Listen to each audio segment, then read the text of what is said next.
Bonjour à tous, soyez les bienvenus. En première page de ce journal, l'étrange aventure de Madame Magne. On la disait morte, il a fallu qu'elle prouve qu'elle était bien vivante et vous allez voir, ça n'est pas facile, ça se passe à Bergerac.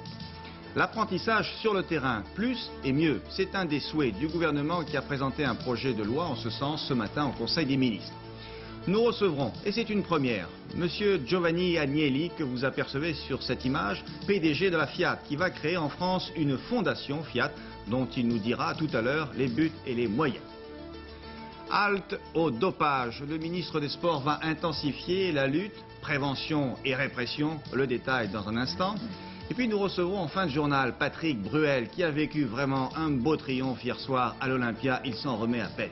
La météo, beau temps à l'ouest, des éclaircies au centre, des nuages à l'est, l'amélioration est très lente. Les températures sont en légère hausse à suivre. Voilà pour le sommaire de cette édition. Aujourd'hui, mercredi 6 mai, un jour supplémentaire de détention pour les otages français au Liban, les diplomates Marcel Fontaine et Marcel Carton, le journaliste Jean-Paul Kaufmann et notre confrère d'Antenne 2, Jean-Louis Normandin. Madame Magne est vivante. Vive Amélie. Et pourtant, on l'avait prématurément enterrée. C'est une aventure assez rocambolesque qui s'est déroulée à Bergerac en Dordogne. L'histoire, heureusement, est en train de bien se terminer, mais quelle émotion avec Amélie. Vous allez le voir, elle prend les choses avec humour, même si depuis 2 mois, elle doit prouver qu'elle est vivante. Roland Sicard.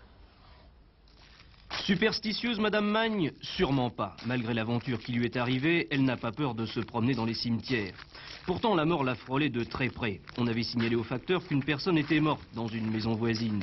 Erreur du fonctionnaire, c'est sur les lettres de la vieille dame qu'il va poser la mention « Décédé, retour à l'envoyeur ».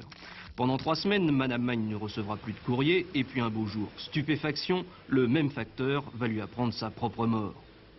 C'est-à-dire qu'il m'avait dit ça, je ne le croyais pas. Et 3 semaines après, le Crédit Agricole m'envoie une lettre à mon mari qui est décédé depuis plus de 10 ans, en lui demandant d'aller l'inviter, d'aller faire tel jour, d'aller les voir afin de régulariser le décès de Madame Magne Amélie et son épouse Madame Magne Amélie. C'est-à-dire vous? Moi-même. Et que quand je suis allée au Crédit Agricole, et même la dame me dit, mais qui êtes-vous? Je suis Madame Magne Amélie, mais qui est décédée? Moi. Mais je ne comprends pas, ben c'est moi, je suis là. Alors, tout le monde était vraiment... Alors là, pour Madame Magne, les ennuis commencent, il va lui falloir démontrer, preuves à l'appui qu'elle est toujours vivante. La machine administrative s'est mise en route, à la banque, à la caisse des retraites, ces dossiers ont été refermés. Ce n'est pas tous les jours qu'on peut faire des économies, plutôt près de ses sous, le service des pensions. Généralement, il lui arrive de payer des droits, payer des pensions pour des gens qui sont décédés, ne serait-ce qu'un trimestre. On dit pour une fois que l'on m'informe que quelqu'un est décédé, eh bien, je vais économiser les deniers publics en ne payant pas un trimestre qui n'est pas dû.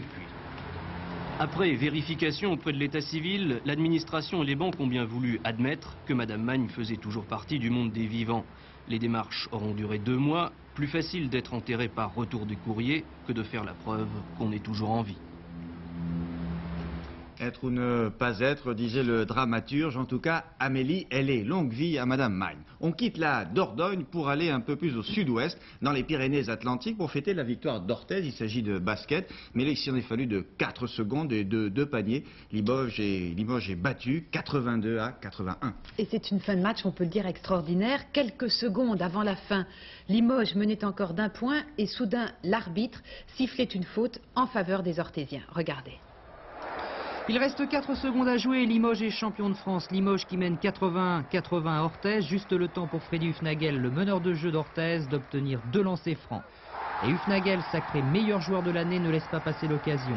Le premier est réussi, égalité 81 partout. Le second aussi, et Orthez conserve son titre pour la 2e année consécutive. La marée verte peut alors déferler sur la Moutette, une marée insensible au désespoir des joueurs de Limoges. Et pourtant, c'est bien Limoges qui a failli réussir l'exploit quand Richard Dacoury, le numéro 7, marque un panier à 3 points à 12 secondes seulement de la fin du match. Mais sur la contre-attaque d'Orthez, qui, le pivot de Limoges, fait une faute sur Hufnagel. La faute de trop.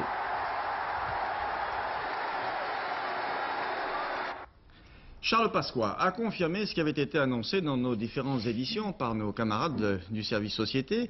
Il y a un mois, il y a eu des préparatifs d'attentats contre le Premier ministre, M. Chirac, et des membres du gouvernement. Le ministre de l'Intérieur s'exprimait hier soir au dossier de l'écran consacré au terrorisme, et il a été question de la riposte que la France pourrait apporter à ceux qui cherchent à l'atteindre. Et Charles Pasqua a précisé que des représailles ne sont pas exclues contre les États qui attaqueraient la France. Écoutez-le. Il est clair que si nous avons la preuve qu'un État est engagé dans cette affaire, ou des services d'un État, pour parler d'une manière plus précise, nous en tirerons un certain nombre de conséquences.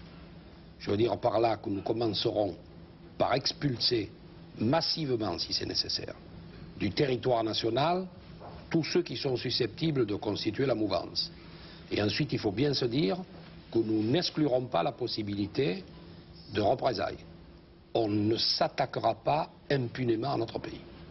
Et puis le ministre de l'Intérieur s'est dit favorable à ce que les victimes des attentats terroristes, comme le demande la présidente de leur association, aient les mêmes droits que les victimes civiles de guerre, ce qui n'était pas le cas jusqu'à présent.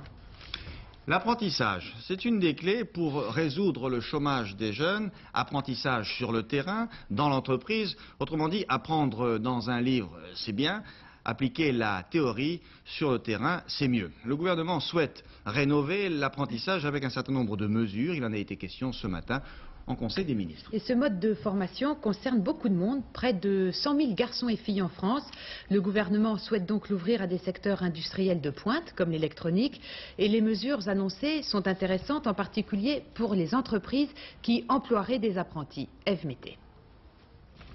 Le point essentiel de ce projet de loi sur l'apprentissage, c'est l'ouverture vers des diplômes de niveau supérieur. La voie de l'apprentissage pourra être choisie par un jeune non seulement pour préparer un CAP comme aujourd'hui, mais aussi un baccalauréat professionnel ou un BTS. Ceci grâce à des contrats plus longs, pouvant aller jusqu'à 3 ans au lieu de 2 aujourd'hui. Ouverture aussi de l'apprentissage à d'autres secteurs. Outre l'artisanat, qui accueille aujourd'hui la majorité des 120 000 jeunes concernés, le gouvernement souhaite étendre la formule à des secteurs industriels de pointe, métallurgie, électronique et chimie. Les aides aux entreprises, celles de moins de 10 salariés qui emploieront un apprenti, seront exonérées de l'ensemble des charges salariales et patronales, les autres des seules charges patronales. Enfin, le mode de rémunération des apprentis variera selon l'âge. Un jeune commençant son apprentissage à 16 ans touchera 15% du SMIC au premier semestre pour finir à 65% au bout de 3 ans. À 18 ans, il touchera 25% du SMIC pour finir à 70%. À 21 ans, de 35 à 75%. Le texte devrait être applicable dès la rentrée prochaine si, comme prévu, il est voté par le Parlement à la session de printemps. Alors voici l'exemple de 2 jeunes qui consacrent une partie de leur temps à l'apprentissage avec le reportage de Patrick Redslops. On va voir ton menu. 3, mode 30. Yvan a 20 ans, il touche 35% du SMIC, il est apprenti. Son futur métier, faire fonctionner des robots industriels. Il prépare un tout nouveau baccalauréat, un bac productique, et cela dans des conditions particulières. Pendant 8 jours, il étudie au centre d'apprentissage de la métallurgie. La semaine suivante se passe en entreprise. L'employeur est chargé de lui assurer une formation pratique. Venir relever toutes ces cotes ici. Tu te sens capable de faire ça? Ouais. Alors, il y va. Avec un maître d'apprentissage, Yvan travaille en grandeur nature sur des pièces fabriquées par des ouvriers confirmés. Il découvre ainsi ce qu'est la véritable précision. Dans les entreprises, les apprentis ou les stagiaires trouvent un matériel moderne qu'ils ne trouveront en aucun cas dans les lycées techniques ou dans les LEP. Ils trouveront également des formateurs au niveau des compagnons qui eux-mêmes ont une formation continue compte tenu de l'évolution des techniques. Je pense que l'entreprise est la mieux placée pour enseigner. Il faut savoir qu'on ne fabrique pas un souffleur de verre en lisant des manuels. Un autre exemple, une autre spécialité en développement, la vente. Yannick a 18 ans, il a déjà un BEP commercial. Parmi les possibilités offertes, il a choisi un baccalauréat, vente et représentation. Son contrat, 15 jours par mois comme apprenti, il travaille chez un grossiste en électroménager. Vous pouvez facilement la loger dans votre cuisine ou dans votre salle de bain. Avant, quand j'étais scolaire, mes cours finissaient à 3h, 4h. Tandis que là, je finis à 8h comme un salarié. Alors, il faut que je pense client, il faut que je pense à mes produits, il faut que je pense à mon argumentaire à fabriquer, il faut que je pense à plein de choses, quoi. Ces nouvelles mesures complètent la formation continue déjà dispensée dans les lycées professionnels. Elles renforcent l'enseignement par l'apprentissage et favorisent la relation école-entreprise. Chaque année, il y a 100 000 apprentis de plus sur le marché du travail. Et d'après des statistiques précédentes, 40 000 trouvent rapidement un emploi. Un des objectifs visés, augmenter ce chiffre dès 1987. L'affaire Nucci, s'achemine-t-on vers la comparution devant la haute cour de justice de l'ancien ministre socialiste? En tout cas, les réquisitions du parquet sont accablantes. Il est considéré comme, je cite, le principal organisateur et bénéficiaire du scandale financier du Carrefour du Développement. Le parquet, c'est-à-dire la justice, évalue en effet à plus de 7 millions de francs les fonds détournés qui ont été à la disposition de M. Nucci, des chiffres jugés peu sérieux par l'avocat de l'ancien ministre socialiste. Ce n'est pas l'avis de nombreuses personnalités politiques. Ce matin, le bariste Charles Millon se dit favorable à la traduction de M. Nucci devant la haute cour de justice, tout comme Jacques Toubon, interrogé par Paul Naon dans les 4 vérités de Télématin. Pour ce qui nous concerne, nous sommes tout à fait décidés à voter ce qu'on appelle une proposition de résolution, c'est-à-dire un projet de mise en accusation de Christian Nucci devant la haute cour de justice. Ensuite, si effectivement... On trouvera 58 députés, vous croyez? Ah oui, on trouvera très largement 58 députés. Vous savez, le groupe RPR, c'est 160 députés. Je suis persuadé que nos collègues de l'UDF dans la majorité en seront d'accord. Et je suis persuadé que dans l'opposition même, et chez les socialistes même, ils voteront la mise en accusation devant la haute cour. Ensuite, la haute cour, eh bien, elle instruira, comme un autre tribunal. Et puis finalement, un jour, elle jugera. D'après ce que vous savez, est-ce que cette haute cour, si elle se réunit, est-ce que ce sera avant ou après les élections présidentielles? On est aujourd'hui à... Non, mais d'après ce que vous sentez, d'après ce que je sens, ce sera avant. Et Jacques Toubon toujours souhaite que M. Le Pen ait une réponse claire et précise sur le chômage et l'immigration. Le président du Front National aura sans doute l'occasion d'aborder ces questions puisqu'il est ce soir notre invité sur Antenne 2 dans l'heure de vérité à 20h30. La belle Donna va-t-elle réduire à néant les ambitions présidentielles du sympathique Gary? On ne badine pas, vous le savez, avec la vertu aux États-Unis, surtout quand il s'agit de celle d'un candidat à l'investiture démocrate. Gary Hart, c'est lui, accusé d'avoir succombé au charme d'une jeune et jolie actrice, Donna Rice, elle a 29 ans. Le sexe et la politique ne font décidément pas bon ménage aux États-Unis. La vie privée de Gary Hart est à la une de tous les journaux depuis hier et il se défend pourtant d'avoir fait quoi que ce soit d'immoral. Jacques Abouchard. C'était il y a 3 semaines dans le Colorado. Gary Hart, avec sa femme à ses côtés, se portait officiellement candidat à la Maison-Blanche pour 1988. À ce moment-là, les sondages le plaçaient en tête de tous ses concurrents démocrates. Et puis, il y a eu ce titre à la une du journal Miami Herald, repris par l'ensemble de la presse. Il accusait Gary Hart d'avoir passé une nuit, le week-end dernier, en compagnie d'une jeune actrice de 29 ans dans sa maison de Washington. La comédienne Donna Rice a déclaré devant les journalistes qu'il n'y avait rien entre elle et Gary Hart et que d'ailleurs elle préférait les hommes plus jeunes. Elle a néanmoins reconnu qu'ils s'étaient rencontrés au cours d'une croisière récente aux Bahamas, tout en étant sur des bateaux différents. À New York, Gary Hart a dénoncé comme fausses et trompeuses toutes les informations relatives à cette affaire en se défendant d'avoir fait quoi que ce soit d'immoral. C'est un mauvais coup pour les ambitions présidentielles de l'ancien sénateur du Colorado qui s'est attiré dans le passé une réputation d'homme à femme. Il s'était d'ailleurs séparé à 2 reprises de son épouse.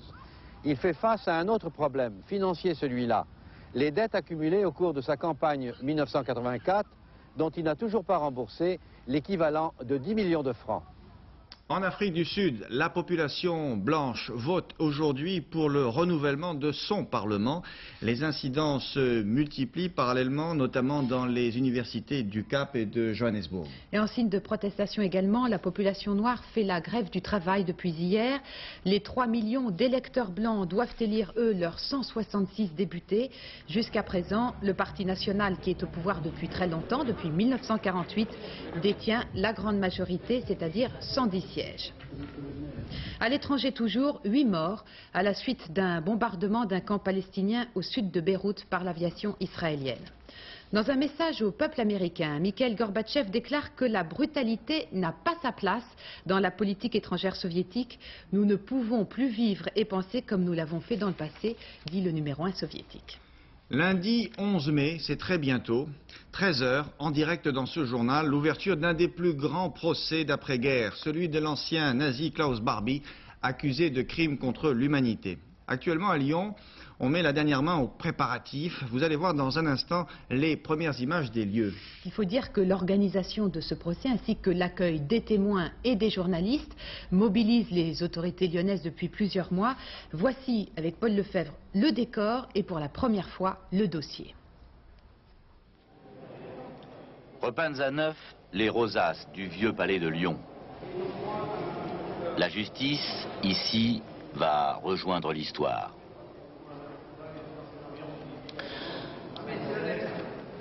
Au fond, en haut, le président et les jurés. À gauche, la régie du film historique. Plus bas, Barbie, ses gardes, ses interprètes. Dessous, son avocat. Le président et les jurés face à la salle. À droite, en haut, l'avocat général. Dessous, les parties civiles qui se répartiront devant lui et dans la loggia. Peu de place. Ils sont 40. Dans la salle, les témoins et les 500 journalistes venus du monde entier.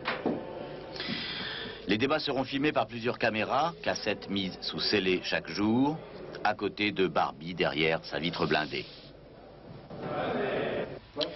Au centre du palais, voici la salle des jurés, petite pièce modeste, elle aussi repeinte à neuf, dans laquelle le jury décidera du verdict plus tard. Sur la table, l'ensemble du dossier d'instruction, 37 grosses chemises, près de 3000 pièces pour un poids inconnu et d'ailleurs sans intérêt. Voici les 4 scellés principaux, les preuves, selon l'accusation, de la participation directe de Klaus Barbie aux déportations, crimes contre l'humanité. Cités par le greffe criminel, 110 témoins. 2 sont déjà décédés, 2 autres sont trop malades pour venir. D'autres risquent encore de ne pas pouvoir témoigner, mais on lira leurs dépositions qui sont contenues dans ces dossiers. Une audience par jour l'après-midi, procès prévu sur 8 semaines au moins. Lyon, à partir d'aujourd'hui, observe ces étrangers qui fouillent sa mémoire.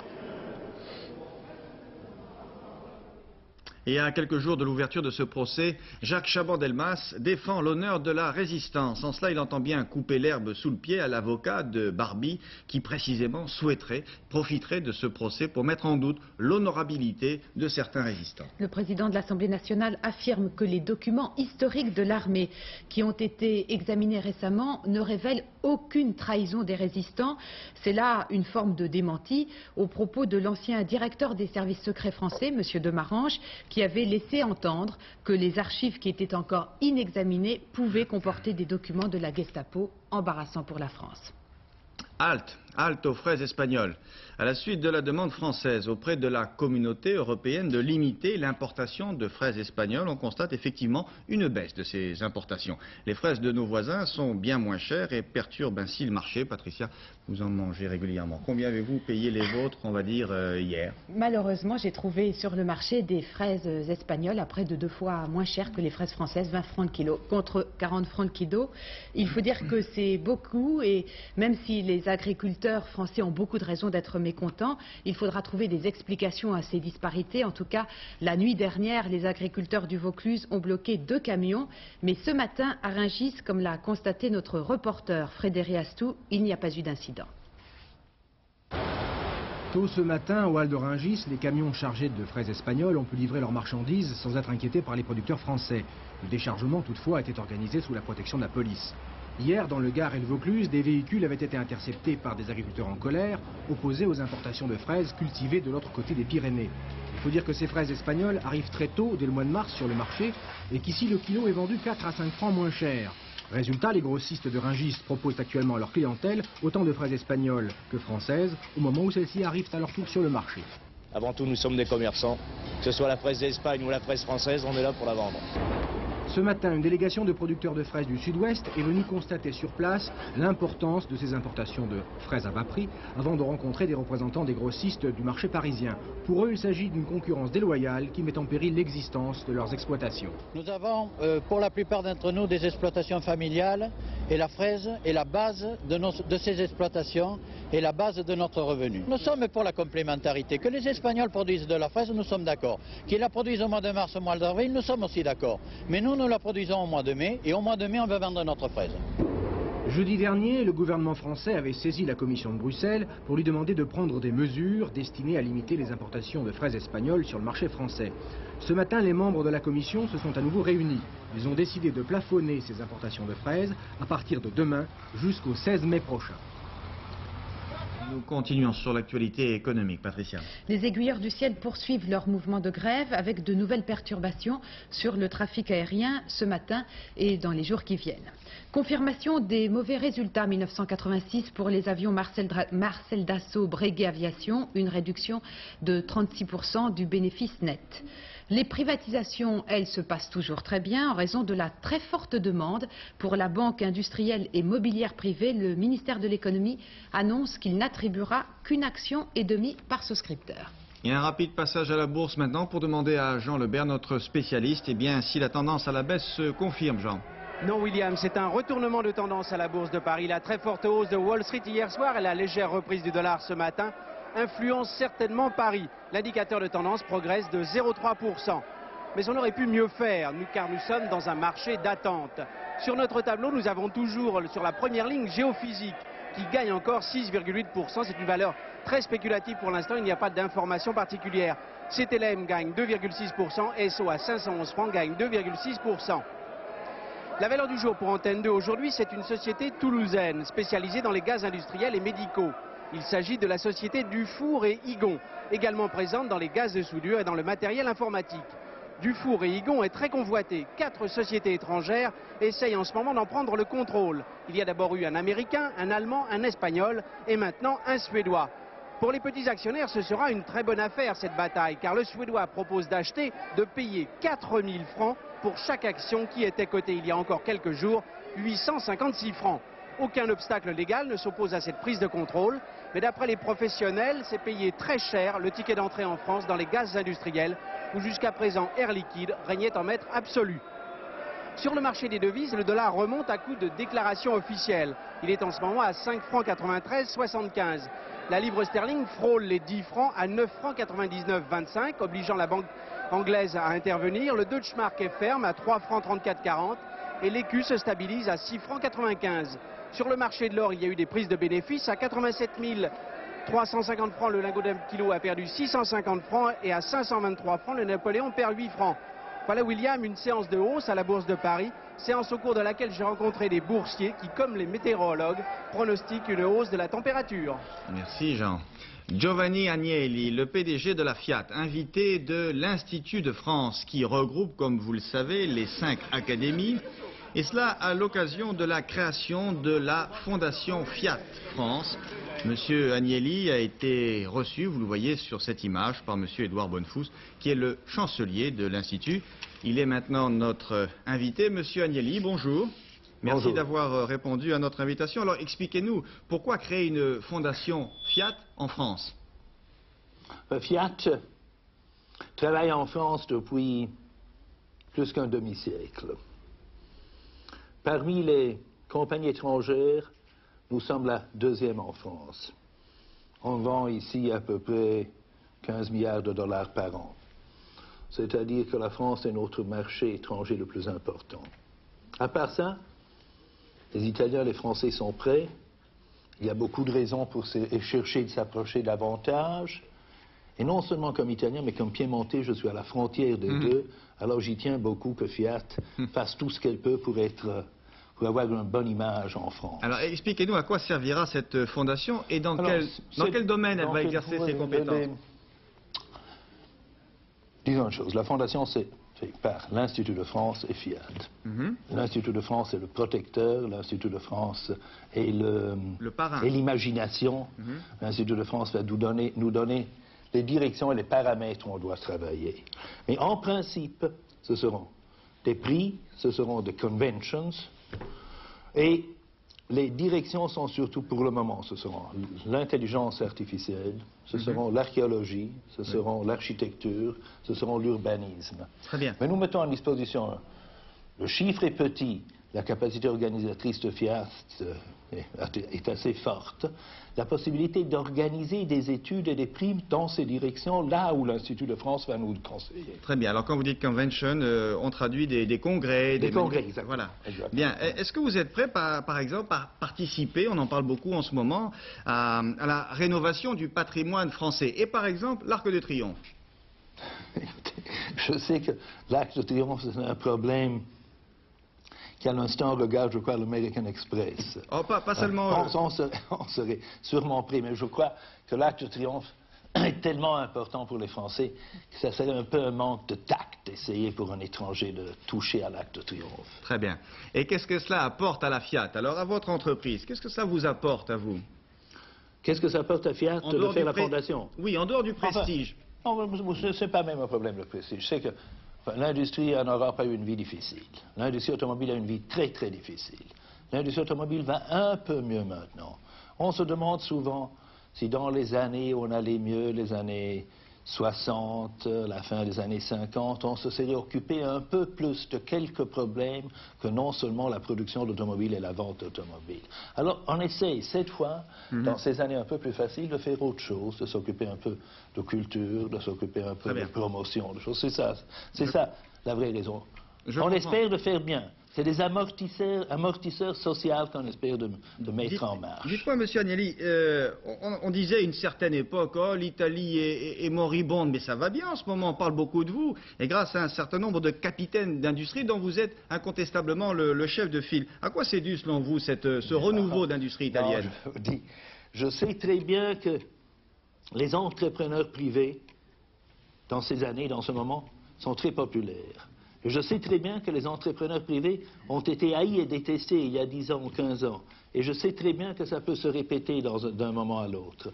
Alors il faut se conduire aussi bien que possible dans les années heureuses et plus faciles. Vous voulez dire que c'est fragile? L'Italie va évidemment beaucoup mieux économiquement qu'elle n'allait il y a 2 ans, qu'elle allait il y a 3 ans. Mais il y a encore beaucoup à faire pour qu'elle soit une économie solide, sérieuse et dépendable. D'accord, vous dites que c'est un peu fragile, il faut faire attention. Un dernier mot, comment ça va avec Michele Platini? Vous le gardez ou vous nous le rendez? Vous savez que moi je ne le sais pas et lui ne le sait pas. Je vais encore demander, parce que lui dit que moi je le sais. Moi je dis que lui est le seul qui le sait. Mais je crois comme ça. Je crois qu'il n'a plus envie de jouer au football. Ah bon? Je crois. Chez vous ou en général? Non, je crois que s'il joue, il joue avec nous. Sinon, il ne joue pas. Ah bon? S'il continue à jouer, il jouera à la Juve? Je crois que s'il continue à jouer, il joue avec nous, oui. D'accord. Et s'il a envie de s'arrêter provisoirement, alors il arrête? S'il a envie de s'arrêter, c'est dommage, mais enfin, c'est son choix. Merci, monsieur Agnelli, pour vos réponses brèves dans un excellent français. Vous avez appris à parler chez nous, je suppose, ou chez vous? J'ai appris à parler comme enfant, je ne me rappelle même plus où. Toute la vie, le jour, le soir, n'importe où, je ne sais pas. Merci beaucoup. Merci, monsieur Agnelli. L'archange s'est envolé, vous me direz c'est presque normal pour un ange, sauf qu'il a utilisé un hélicoptère et qu'on va le déposer pour cause de restauration. Nous parlions il y a un instant de la restauration du patrimoine. Il s'agit de la statue qui surplombait l'église abbatiale du mont Saint-Michel, 4,50 m de haut, 1 tonne, le tout rongé par l'air marin. Et pourtant, quel joli spectacle ce premier vol de l'archange. Ça a fait planer Christian Héroux sous les yeux de Jean-Claude Darigo.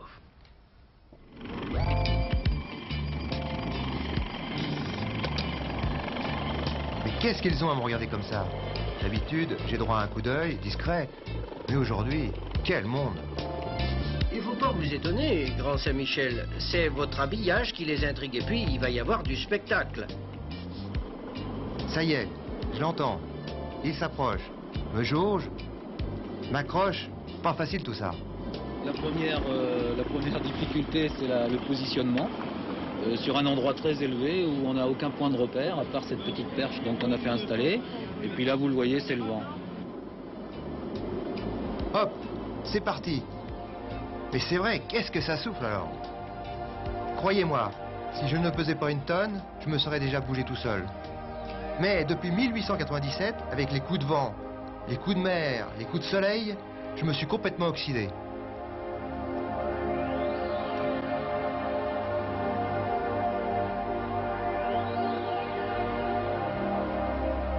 Sans doute émue par son périple, pendant quelques minutes, la star du mont a gardé le silence. Elle savait tout, sauf le vrai pourquoi de sa promenade hélicoptérienne. En fait, si elle avait pris l'air d'une autre manière que d'habitude, c'était en raison de son caractère de trésor national. Un patrimoine qui est probablement l'un des plus riches de l'humanité et qui est malheureusement menacé. C'est ici, c'est l'Arc de Triomphe, c'est Fontevraud, c'est un certain nombre de basiliques, de cathédrales, de monuments français qui sont menacés. Et je proposerai prochainement au Parlement une loi sur les 5 années qui viennent, 88-93, pour faire en sorte que l'effort de l'État, comme on l'a fait pour le Mont-Saint-Michel, soit augmenté. Eh oh, je suis là. Dites-moi, combien ça va coûter mon lifting?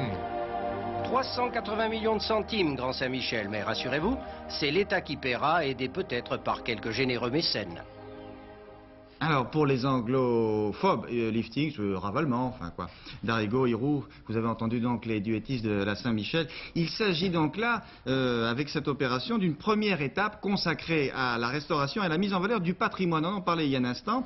Entre dans le projet la restauration de l'Arc de Triomphe. Et là, des informations à ce sujet. Il faut savoir que l'État assurera la majorité du financement de cette restauration. On fera appel également au financement privé. Là également, les fonds seront en majorité français. Et vous avez entendu la pudeur et la retenue de M. Agnelli qui ne veut pas se mêler de ces affaires-là. Mais des sociétés, groupes ou associations étrangères pourront participer à cette restauration. C'est le cas par exemple de l'American Express, il l'a cité, qui s'est déjà offert. Et puis il y a des groupes allemands, voyant là un symbole de la réconciliation européenne. L'actualité en France, on continue, Patricia. Avec ces 3 dernières nouvelles, les policiers ont perquisitionné sur le yacht du financier saoudien M. Khashoggi. Ils recherchent des tableaux ayant appartenu à l'ex-président philippin Marcos. Mobilisation dans les Vosges où plus de 200 hommes recherchent toujours un Mirage 3 qui s'est écrasé hier après-midi. Le pilote est pour l'instant porté disparu. Et puis nous venons d'apprendre que la France avait procédé à son premier essai nucléaire de l'année dans l'atoll de Mururoa. Le dopage, cela fait plus de 20 ans que l'on en parle maintenant dans le sport et on en est toujours aux opérations ponctuelles. Et vous le savez, dans certains sports, les intéressés tournent pudiquement la tête quand on en parle. Alors le gouvernement a décidé d'intensifier sa lutte contre le dopage. 2 chiffres pour comprendre. En 86, après contrôle bien sûr, 56 sportifs français étaient dopés contre 13 en 1985. Alors même si une loi existe, le dopage est en recrudescence actuellement, le gouvernement va donc y consacrer 2,5 millions de francs pour la répression et pour la prévention. Nous allons permettre aux dirigeants sportifs, comme aux représentants du ministère, de pouvoir aller sur les stades pour effectuer des contrôles lors du temps d'entraînement. Tout simplement pourquoi? Parce qu'on absorbe un médicament pendant tant de jours. Bon. 10 jours avant une compétition, on arrête l'absorption et le jour de la compétition, lorsque le prélèvement est effectué, eh bien les résultats sont négatifs. Mais les dégâts à l'intérieur de l'organisme eh bien, sont réellement présents et de ce fait nuisent au développement et à l'équilibre de vie des athlètes qui en font les frais. Alors donc contrôle inopiné sur les stades, mise en place d'une commission nationale de lutte contre le dopage avec des dirigeants, avec des médecins, avec des juristes, des psychologues, tous ceux qui participent à l'environnement de la vie de l'athlète, dans la mesure où le sport est un effort qui est librement accepté, et non pas un moyen de propagande. Eh bien il faut une règle du jeu, c'est cette règle du jeu que nous proposons aujourd'hui. La règle du jeu, un slogan. Dopage dégage, la réaction unanime des sportifs, l'adhésion, car on sait que ça existe. Chez les Américains, c'est peut-être pas le pire, c'est peut-être surtout dans les pays de l'Est où il y a un suivi biologique différent de ce qui existe en France. Donc on a toujours des soupçons, mais on n'est jamais très sûr. C'est le même problème dans tous les sports, aussi bien en athlétisme que dans le judo ou dans les sports dits haltérophiles. Si le dopage existe quelque part en athlétisme ou dans quel que soit le sport, je pense que ça peut être tout à fait quelque chose d'important. Des contrôles à l'entraînement sont quelque chose qui pourront aider, je pense. Vous avez eu ce type de difficulté avec un des joueurs de l'équipe de France à un moment de votre carrière? Non, absolument pas, ni avec l'équipe de France, ni avec le club auquel j'ai appartenu. Et d'ailleurs, je dois dire que dans le football, c'est quelque chose qui, à l'heure actuelle, nous préoccupe pas trop parce que on sait que c'est pas quelque chose qui est bien intégré. Je crois qu'on vit dans un monde où tout va très vite, où on a toujours besoin, où les gens ont toujours besoin d'avoir de très bons résultats, où on brûle les étapes et où on peut être tenté à utiliser des choses néfastes pour l'organisme. Je crois que c'est une question d'individu et donc de se prendre en charge soi-même, de ne pas tricher avec soi-même et pas avec les autres. La voile maintenant avec la Transat, le point européen Antenne 2. Vous allez voir le classement sur notre tableau. Eric Tabarly, le français bien sûr, est toujours en tête et il est talonné par son principal adversaire dans cette course, le Suisse Feldman. Donc toujours un duo formidable en tête entre Tabarly et Feldman. Voici l'ensemble des concurrents. Et puis un résultat de tennis avec une nouvelle défaite pour le Français Henri Lecomte, battu en 2-7 par Lendl à Barcelone en tournoi exhibition.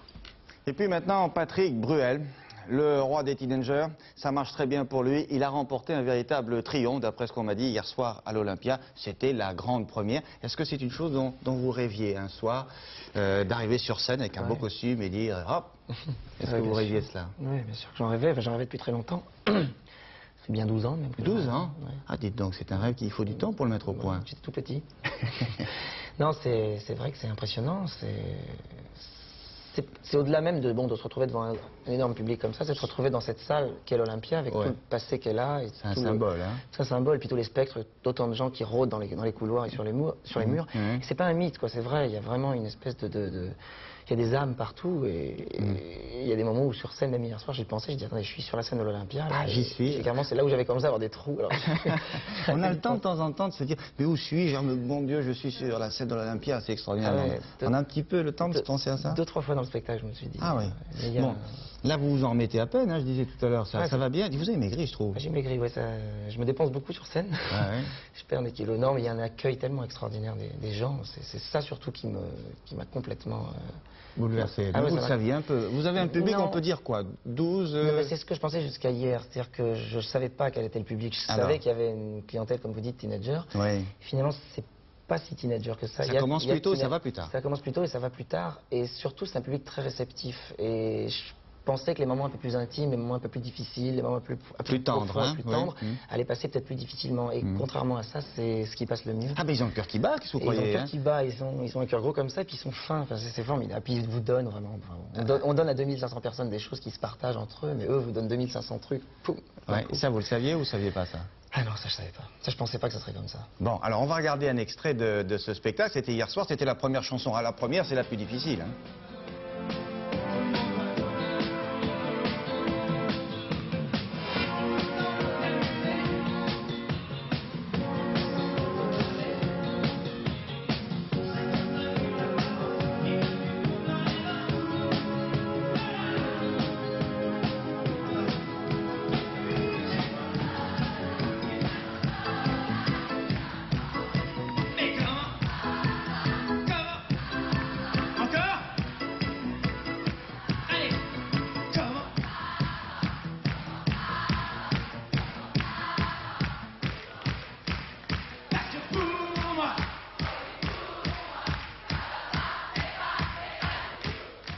C'est la première chanson, et je trouve que vous prenez des risques à la première d'essayer de les faire chanter. Ils viennent à peine de s'asseoir ou presque, là. Ouais, première chanson. Et ça marche bien. Ouais, c'est bien. Alors c'est jusqu'à quand?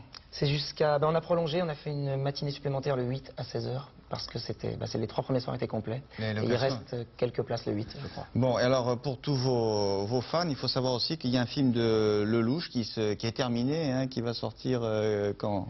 Qui est terminé, qui sort le 3 juin. Alors, ça s'appelle? Ça s'appelle Attention Bandit. Et vous avez quasiment l'un des 3 rôles principaux. Hein, oui, oui. Il y a 3 rôles principaux. Il y a Jean-Yann, Marie-Sophie Pochat et moi-même. Très bien. Et c'est un beau film. C'est un Lelouch qui revient un peu à ses premières amours, avec un film un peu plus soutenu. Avec une intrigue policière qui est très soutenue. Une intrigue policière, un film simple avec 3 personnages vraiment. Et il y a aussi Charles Gérard dans le film. Très bien, son vieux complice. Et puis alors avec vous, eh bien, il va pouvoir comme ça séduire un public jeune, mais on dit bien de 12 à 30 ans. Hein. Merci Patrick, je ne vous dis pas bonne chance, mais je croise les doigts. Ensuite, vous partez en tournée en France. On part en tournée dans toute la France. Voilà, par conséquent, vous ne pouvez pas vous tromper, vous aurez de grandes affiches avec le visage de Patrick Bruel. Maintenant, c'est celui de Brigitte Simonetta, elle chante la météo. Ah non. Ah non, pas question. Non, je vous raconte. Je dû me tromper alors. Non, je vous raconte et je vous dis que tout va très bien puisque cela correspond aux prévisions. C'est-à-dire que l'amélioration vient par l'ouest. L'anticyclone est en train de gonfler, il repousse la dépression. Alors regardons ça tout de suite sur la carte de cet après-midi. Donc amélioration par l'ouest, c'est vraiment du beau temps avec de très belles éclaircies. Même là où le ciel était nuageux ce matin, ça va s'éclaircir. Mais il reste encore des nuages donnant des averses de neige ou de pluie sur les Alpes et sur la Corse. Et toujours le Mistral et la tramontane sur la Méditerranée. Pour demain, amélioration, encore mieux, beaucoup mieux, puisque ce sera vraiment du beau temps sur une large moitié ouest, alors que les nuages séviront encore légèrement sur le flanc est et la Corse, où ils donneront encore 1 ou 2 averses. Et puis les températures, elles remontent tout doucement. Nous irons cet après-midi de 13 à 20 degrés sur la moitié nord maximum à Nantes et sur la moitié sud de 12 à 20 degrés au sud maximum à Agen. Donc tout va bien. Merci Brigitte, on se retrouve demain à 13 h avec Patricia Chardelet et toute l'équipe. Et puis n'oubliez pas, vendredi en direct pour le festival de Cannes, à Cannes bien sûr. Au revoir, bon après-midi, merci.